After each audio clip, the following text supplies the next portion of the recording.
her fuck up, which is just being overshadowed by everything else that Taylor Swift has done ultimately throughout her career, or the feud between herself and Kanye West. And get this, people are still saying, even though the feud between Kanye West and Taylor Swift is receiving a lot of publication, we're still going to be hearing that collaboration, which has been rumored and talked about for quite some time, between Kanye West and Taylor Swift, after Kanye West really lit a fire under Taylor Swift by saying that he was the one who made her famous, and that resulted in Taylor Swift saying at a Grammy Award show presentation, I think it was, that actually this year at the Grammys, when she said, someday when you get to wherever it is you're going, you will never forget the fans who made it all possible for you, and they are who everything revolves around in the entertainment business. And obviously Taylor Swift had never spoken more from the heart than what she did with that speech, but that obviously was inspired by what Kanye West had recently said in a promo, in an interview. I don't know how it happened, but he said apparently he was the one who made Taylor Swift famous, taking credit for Taylor Swift's superstardom and her rise. I think Taylor Swift would have gotten to the position that she's in, and probably even further, if not for Kanye West. Even if Kanye West had nothing to do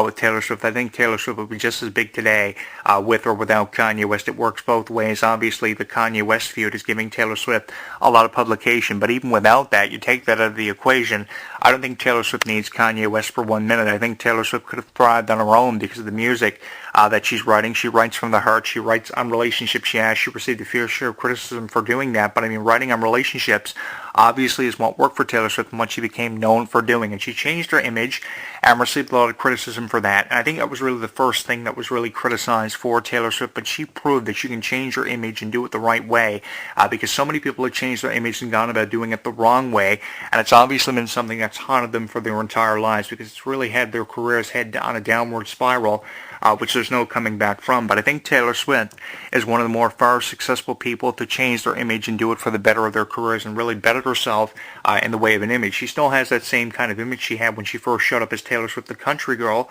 and the country artist, but it's different in a lot of ways, and I really appreciate the repackaging of Taylor Swift and the successive albums that she's dropped, like the album Red from 2012 and the album that followed that, the album 1989, That Blood, of course, I'm referring to, with over 7 hits, more hits on this album than any other Taylor Swift album that had previously been dropped, and she's had many albums since her self-titled album premiered in 2008, featuring the single Tim McGraw, which was a hit on every country chart in the world, and that was just an indication just of Taylor Swift merely scratching the surface of what she had yet to achieve, making that successful transition from country into pop, back from pop to country, and then from country to pop again, going back and forth, collaborating with Tim McGraw and Keith Urban, eventually some of her idols, and collaborating with every major name in pop. And Kanye West is now the latest one to have been rumored to be collaborating with Taylor Swift. They are negotiating, but I think these rumors could be put to rest now because of everything that Kanye West has been putting himself out there by saying. It's either saying that he's making Taylor Swift famous, or he's saying he's running for president by 2020 and following in the footsteps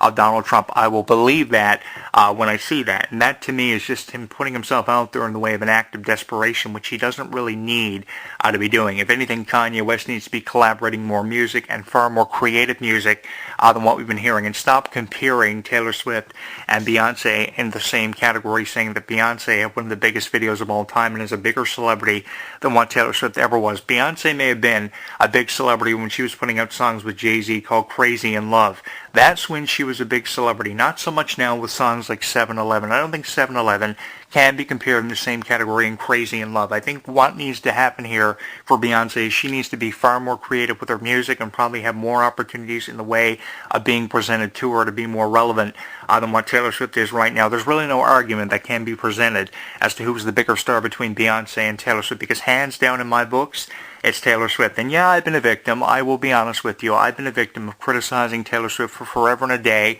on this show. I've gotten out of my way to criticize Taylor Swift because I believe she's been overrated and overkilled. I mean, we hear way too many Taylor Swift songs day in and day out on the radio, and I think we could be giving more time to more celebrities who deserve that same amount of exposure, like Rachel Platten for songs like Fight Song and Stand By You. They are great songs. Taylor Swift even put over Rachel Platten for the song Fight Song, which was one of her favorite songs, saying that a song can come from out of nowhere and absolutely blindside us all when we least expect it to happen. And I think that Rachel Platten is the surefire definition of someone who can come from out of nowhere and blindside us all when we least expect it. And Taylor Swift had never spoken truer words on putting over Rachel Platten the way she did. But that's an example of how more people I thought should have been given more exposure. You know, why talk about Taylor Swift as much as what we were when we could be talking about someone like, say, a Carly Rae Jepsen or a Rachel Platten for songs like Fight Song and the follow-up to that one, Stand By You. Both these songs have been getting great reviews, and I think more credit should be given to people like Rachel Platten. And that's obviously why Taylor Swift spoke out the way she did about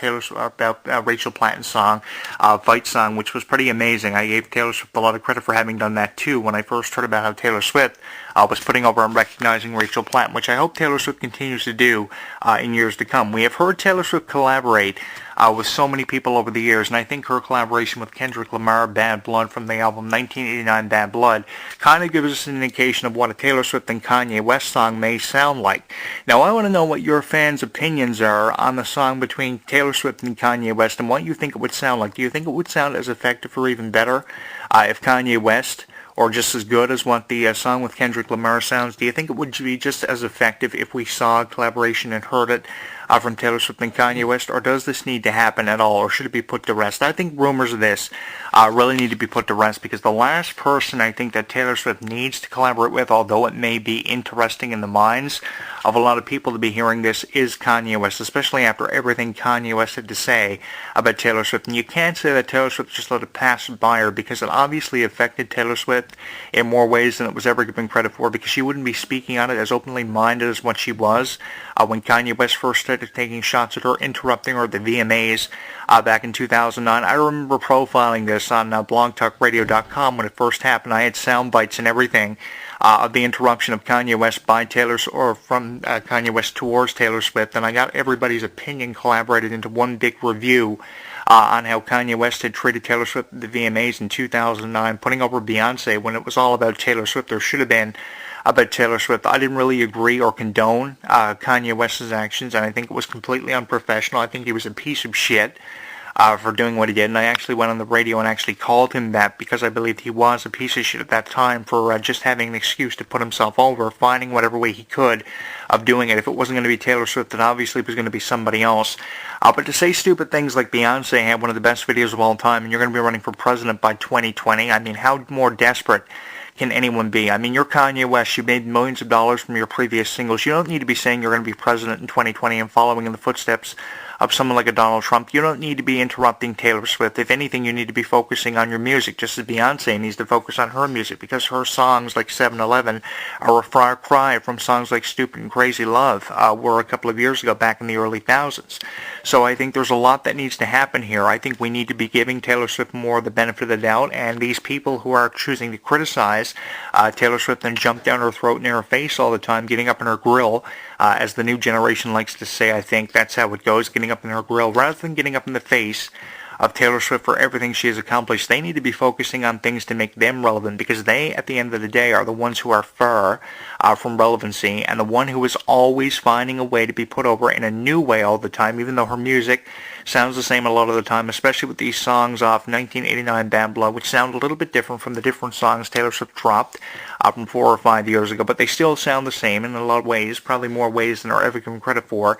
I think that, Taylor Swift just comes out with a song and she's just as big as she ever was. Every song seems to be a hit for Taylor Swift, and everything, in my opinion, ever since the dropping of this album less than 2 years ago, back in November of 2014, really seems to be falling into place, and deservingly so, for Taylor Swift. But give me your opinion if you have one in the comments of this video at Jonathan Clarke 22. Share it, by the way. Tweet it to me on Twitter at Jonathan Clarke 1, and let me know what's up on my Facebook page and Google Plus at HEW Entertainment, the same name for both sites, and let me know what your opinion is on Taylor Swift, because I am extremely proud, because this falls nothing short of unprecedented and being incredible for someone like Taylor Swift, and that's why I've gone on my way out of the 92 video blogs I've dropped to do 3 previous video blogs on Taylor Swift, with this being the 3rd consecutive video blog I've done on Taylor Swift's success she's seen in 2016. This, without a doubt, is Taylor Swift's 2016, and we cannot go on without recognizing the potential that goes with Taylor Swift. She said, one day when it is you get to wherever it is you're going, like Rachel Platten had done, you will realize it's the fans that made it all possible for you and what everything seems to revolve around. I think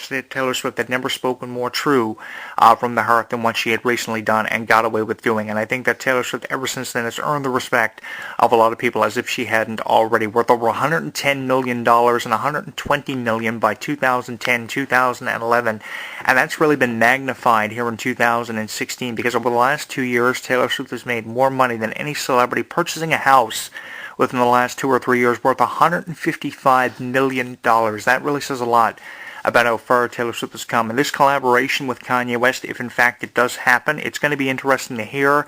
But let me just say this and put a closure on this. This doesn't need to be happening for Taylor Swift. If anything, she needs to collaborate with someone far more talented than Kanye West, because going out of your way to put over Taylor Swift in the way that you have, throwing criticism her way when she doesn't need to have this criticism happening for her, is completely unprofessional. If anything, Kanye West needs to either work on a movie or work on making new music, because obviously stuff that he's been doing, songs like All Day, obviously aren't relevant like they probably would have been 10 years ago. Kanye West is not what the new trend is, and obviously this is just an excuse for him to put himself over by interrupting Taylor Swift and still having this feud going on 5 or 6 years after it happened. What's it been, about 7 or 8? More than 5 or 6. Since this feud was first started between Taylor Swift and Kanye West, all over an interruption and how he believed Beyonce had one of the best videos of all time. Believe me, Super Bowl 50's halftime show with Bruno Mars told me a lot. It was really pathetic, and I think Beyonce really needs to go back, along with Bruno Mars, to the drawing board, even though they tried to combine so many different genres of music and so many eras of music into about a 25 to half-hour performance for the Super Bowl halftime show this year. It was just, it really told me a lot about Beyonce, and there's really no comparison at the end of the day that could be drawn between Taylor Swift and Beyonce, because arguably Taylor Swift, is the biggest star in the world, but I think we can get away with calling her a very successful one at that. And 2016, even though we're not even halfway through this calendar year, really tells me a lot, because it's Taylor Swift's 2016. You can share this video on your social media pages like Facebook, Twitter, YouTube, and Google+, if you'd like to, and you can get in on the conversation in the comments of this video with over 2,000 videos uploaded and 60,000 channel views at Jonathan Clarke 2292 video blogs since Christmas. I can't even believe that myself. I've produced all these since December 26th or 27th of last year. It's been over 3 or 4 months of these video blogs, and I hope you've enjoyed all of them. I'm your host, Jonathan Clarke, once again